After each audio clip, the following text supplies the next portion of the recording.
from you, when you consider everything post-Fergie, would you rather have a season where you still get silverware like Ten Hag has been able to do, in terms of Ruben Amorim somehow pulls out a Europa League? Would you rather have that and continue the season as you have in terms of you finish 15th or whatever?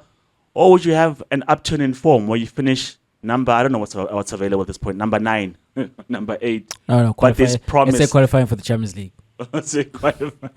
Qualifying for the Champions League, and the style of football and the players are a bit better, but there's nothing to show for it as far as silverware. You know what? You want consistency, right? Yeah. You're a Manchester United fan, and I get to observe you being a Manchester United fan, and every other week you don't know what you're gonna get. And for the most part, though, it's actually bad, right? And you wanna have a sense of confidence going into match days that, okay, this one is a banker. You can't be going into a game against Ipswich are we going to lose this at home? Like is there a chance that we lose this and it's a thriller? Like that's how you win it. And then when you look at the games prior to that, like you've lost 4 in a row or whatever the case may be, and when you languishing like in 13th, 14th, 15th on the log, that is not progress, right? That definitely does not look like progress. And it's the same thing under Ten Hag, that, well, when are we getting back up in those higher positions in the league? When are we pushing towards the Champions League? When are we pushing towards winning the title itself? But Chuck, and I'll tell you this as an Arsenal fan, and I'll tell you this as just my principles, my values where football is concerned. We play to win the game. We play to win the game when we play to win silverware. The whole point of these seasons, right? We might lose track of it because the season is what, 9-10 months long, and it's one weekend. It's midweek. You're playing these games. You're playing a lot of games over the course of a season, and you get to focus in on this game or a run of 3, 4, 5 games, and you're making conclusions based on what you see. But if you go back to the start of the season, if you look at what we are doing, they're competing in competitions, right? Those competitions are the league, and it is the cup competitions. And the point of them all is to win them. And for me, if you are going into in one of those competitions, the goal is to win. And I will take a cup. I will take silverware, even if, well, in the league we're not doing as well, because the league is most prestigious, do not get me wrong, and it stands above an FA Cup and definitely a Carabao Cup. It is debatable where it stands in relation to the Champions League, but you don't imagine that you're going to be struggling in your league and then win the Champions League, although Liverpool did that once upon a time. But they were in 5th place, not in 15th in that 04-05 season when they won the Champions League. But the league is another competition because the actual narrative is that we are struggling in this competition.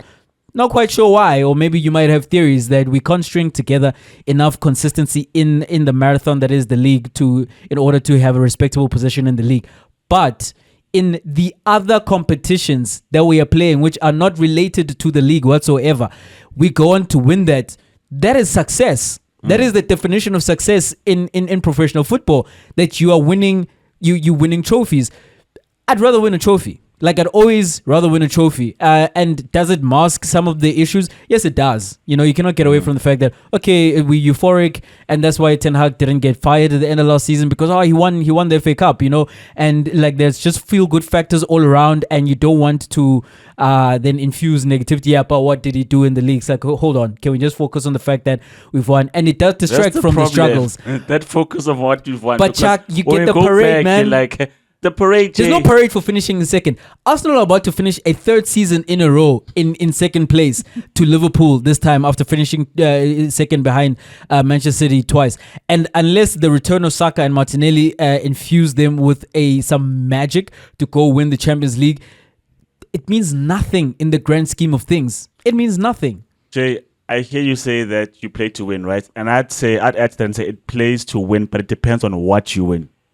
When Liverpool won that Champions League title in Istanbul and they went crazy, I understood that. It's a freaking Champions League medal.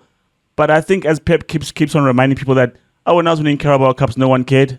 But when it's these guys who are winning it, now it's a big trophy. Because you shouldn't be celebrating Mikel Arteta and his Community Shield, because it doesn't matter. That's why I'm Bali. Okay, not the Carabao, then the FA Cup. That's what I'm saying, though. The FA Cup and the Carabao Cup is like, guys, couldn't you make a noise in the Europa at least? Go to the final. That's why we were mad at Mourinho and Ten Hag, and we're like, guys, we're in the Europa League final. That's incredible. It's not the Champions League, but it's the next best thing in terms of outside the actual league competition itself. Can't we win that at least?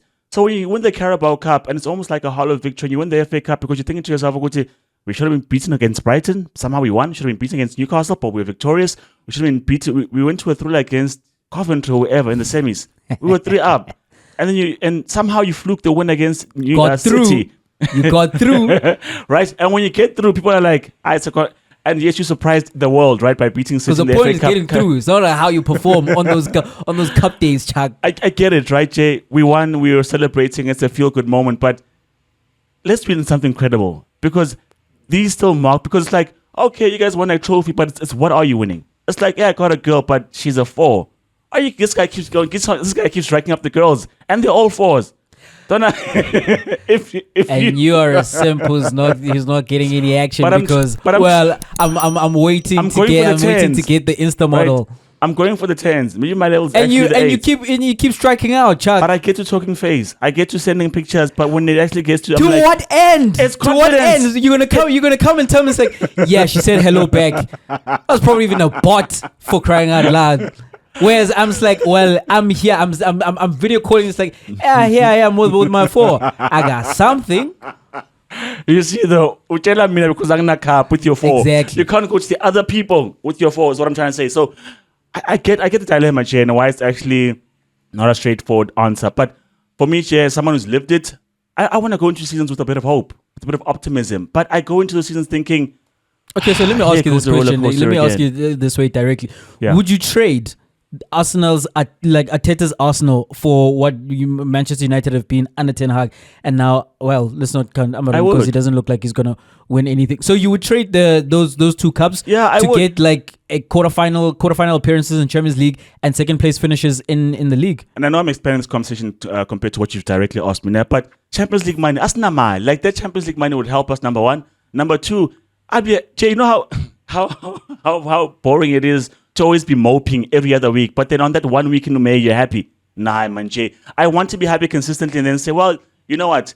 The bigger picture is not great, but as I was traveling on, the journey was great. The destination was a disappointment.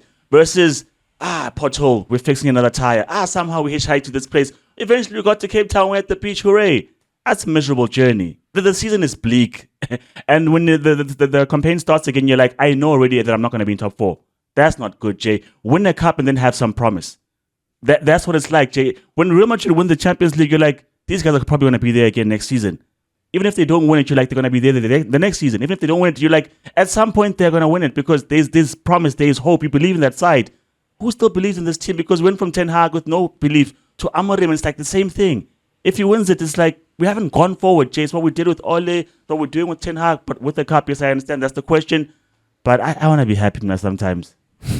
I just want to be happy. Not for that one weekend. And there's nothing that brings more joy than winning a trophy. Do you know? And the sole existence of big clubs is to win trophies, Chuck.